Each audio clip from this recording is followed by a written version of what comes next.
still Bush.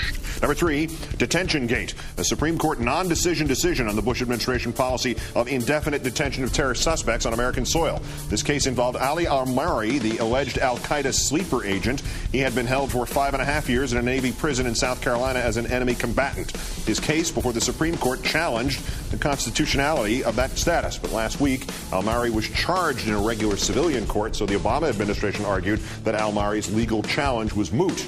The Supreme Court has agreed, but the court also vacated a lower court decision that had accepted the president's unlimited authority to indefinitely detain people living in the United States.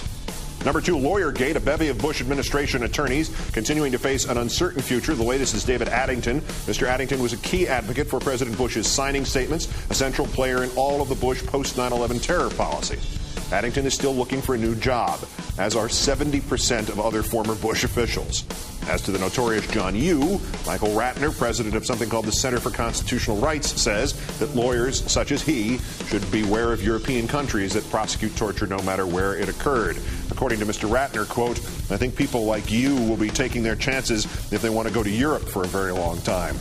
Number 1, signing statement gate. All those signing statements to which we've just referred, in which Mr. Bush challenged 1,200 sections of bills over 8 years, like a congressional torture ban. But today, President Obama ordered executive officials to consult with his Attorney General, Eric Holder, first, before relying on any of those Bush signing statements.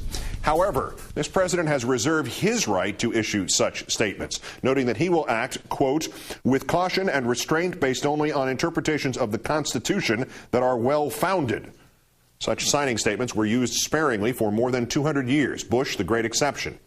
Mr. President, the separation of powers is pretty clear here. If you're good with it, sign it. If you think it harmful or unconstitutional, veto the whole thing. If you don't plan on enforcing part of it, get a new plan.